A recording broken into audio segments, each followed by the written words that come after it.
When we started preparing this presentation about 5,000 years of innovation, we had to ask the question, why Monroe? Why the ArkLaMiss? And what you may not realize is that Monroe is at the center of a trading area that's been historically significant for a very long time. We think of it as having significance for at least the last couple of hundred years as a trading area. But the significance of Monroe as the center of a trading network actually expands way back into history. And we're going to talk about that a little bit as we go tonight. So we're going to focus beyond Monroe a little bit to what we call the ArkLaMiss. Those of you in the room are familiar with this phrase. It's where the states of Arkansas, Louisiana, and Mississippi meet. We're going to define it a little more granularly as the area from the mouth of the Arkansas River where it empties into the Mississippi down to Natchez, east about halfway to Jackson, Mississippi, and then over to Ruston, Louisiana. So we'd incorporate El Dorado and Camden, Arkansas, and some places like that.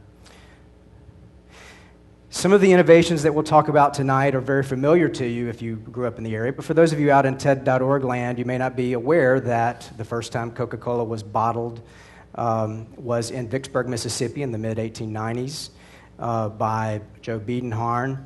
And this was important because before this, Coca-Cola was served in pharmacies and distribution was a challenge. So by bottling the beverage, it led to an innovation in distribution that culminated in one of the most recognizable brands in the world. Delta Airlines, again, some of these familiar to you, but for those of you out on the internet watching this, Delta Airlines started as a crop dusting service in Monroe in the mid-1920s, expanded into mail transportation and passenger traffic, and eventually moved to Atlanta, where it expanded into what's ultimately now one of the largest airlines in the world. CenturyLink, one of our corporate sponsors of the event tonight, now the third largest telephone company in the country, began in the front parlor of the founder's home. That switchboard was given to him as a wedding gift, and he expanded it into what's now a very significant enterprise with operations all over the world. There are other stories of companies that have emerged out of the ArkLaMiss region. There are a lot of famous sports figures and entertainers who have come from the region, but I wanted to focus on a few that you may not be aware are actually from the area. On the far left here is John Johnson, the founder of Ebony magazine. John Johnson was born and raised in Arkansas City, Arkansas, about 70 miles north of here. John went on to start a publishing empire, an insurance company, became the first African-American admitted to the Forbes 400 list, certainly broke through some barriers during his time growing up in the Delta. Johnny Cash and Bear Bryant grew up 8 miles apart in small towns in southeast Arkansas, went on to set records, sell records during their emergence from very impoverished backgrounds that they grew up in. On the far right is someone that you may not have heard of, Madam C.J. Walker. She was born Sarah Breedlove in 1867. The child of slaves who had recently been freed. She was born on a plantation in Delta, Louisiana, not far from here, right across the river from Vicksburg, Mississippi. And Madam C.J. Walker developed a line of hair care products that eventually grew into a very large enterprise based mostly out of St. Louis.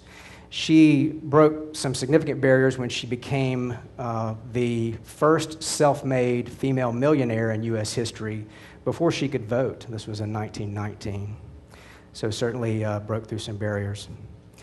Charles Lindbergh is not from the area, but he did accomplish a first in the area. He made his first night flight and night landing in Lake Village, Arkansas in 1924. This was 4 years before he made the first transatlantic flight, and certainly would have contributed to his knowledge of flying at night to make that trip. The teddy bear, most of you recognize this symbol. You may or may not know the story behind the teddy bear when Teddy Roosevelt was here hunting in the area in the ArkLaMiss, and there is some argument about whether this was in Mississippi or Louisiana, but they weren't having a very good hunt, and he was in search of black bear specifically. So an enterprising guide tied up a small bear so that President Roosevelt could shoot the bear, and he refused to shoot it. And from that point forward, the teddy bear became historical. Some of the more pedestrian innovations from the area: the first time shoes were sold as a pair, left, right, in a box, was in Vicksburg, Mississippi in the mid-1890s. In the late 19th century, innovation in the ArkLaMiss was at the forefront of mainstream progress. And so some of the patents that we see filed from the area at the time, like this steam engine by Mr. H.F. Bain, filed in Ruston in the 1890s. The fertilizer distributor, patented by a gentleman here in Monroe in the 1870s. This baling press, which was patented by a gentleman in Rayville around the same time. This boring apparatus, important to drilling wells for what later became one of the most important natural gas and oil fields in North America, was patented by a gentleman in Farmerville in that time frame. One of the more interesting patents filed during this time period to me was by a gentleman named Charles McDermott. Mr. McDermott, Dr. McDermott, was a Yale-trained medical doctor. He grew up in New Orleans. He was the son of a prominent family there, the second son, so his older brother inherited all the land. He had to choose a profession. So he went to Yale, became a medical doctor. He went upriver and settled on a place right across from Greenville, Mississippi, which was a very important crossing of the river at the time. And he practiced medicine. He was a gentleman farmer, very Jeffersonian character. And he designed this flying machine in 1871, 30-plus years before, 1872, 30-plus years before the Wright brothers flew at Kitty Hawk.